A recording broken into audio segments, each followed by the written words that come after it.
Welcome back to another Eagle Forum Capitol Hill update. I'm Tabitha Walter, the political director of Eagle Forum. And I'm Kirsten Hassler, Eagle Forum's executive director. This week, Congress is trying to do a lot in a short amount of time. They, once again, pushed the government funding fight until the last minute. After a lot of debate in the Senate on vaccine mandates, raising the minimum wage, child tax credits, and the massive amount of spending, the best they could do is pass a continuing resolution until a large appropriations package can be finalized. The latest CR expires on Friday, and House lawmakers are saying they have come to an agreement. Rumors of a bipartisan omnibus began earlier this year, but nothing came to fruition until this week. As the Russian invasion of Ukraine unfolds, lawmakers on both sides of the aisle desire to send aid to Ukraine. House Democrats know that wrapping emergency funding into a larger omnibus bill would sway Republicans to vote in favor.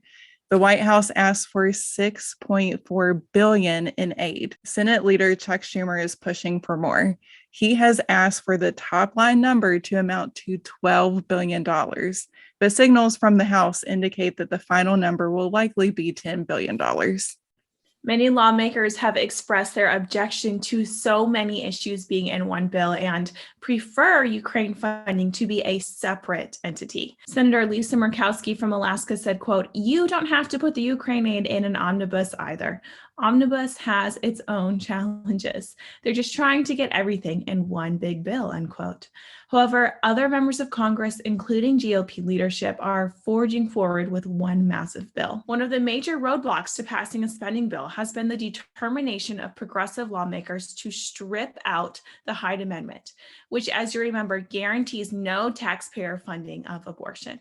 With House Democrats needing more wins to tout in the upcoming elections, they are willing to keep Hyde in the bill to get funding for their other projects, including COVID relief programs. Yeah, if you're wondering why more COVID relief funding is being discussed, we are too.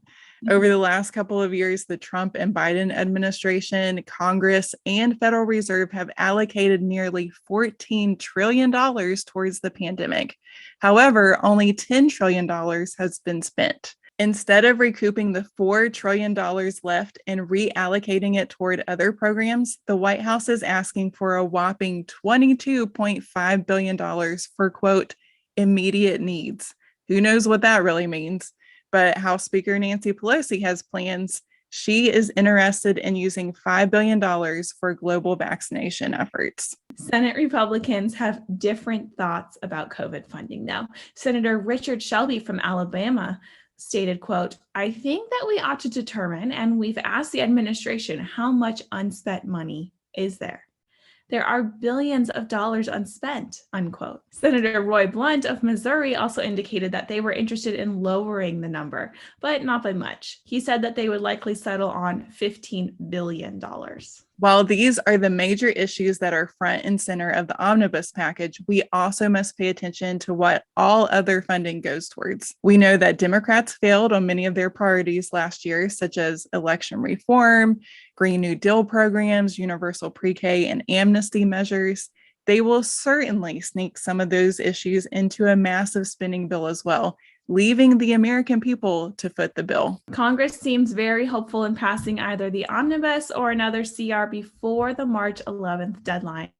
And Eagle Forum is very unhappy with Congress's reckless spending and rushed legislative process. We will keep you updated as the bills move forward. To make sure you don't miss anything, make sure you head on over to eagleforum.org and sign up for our emails and alerts.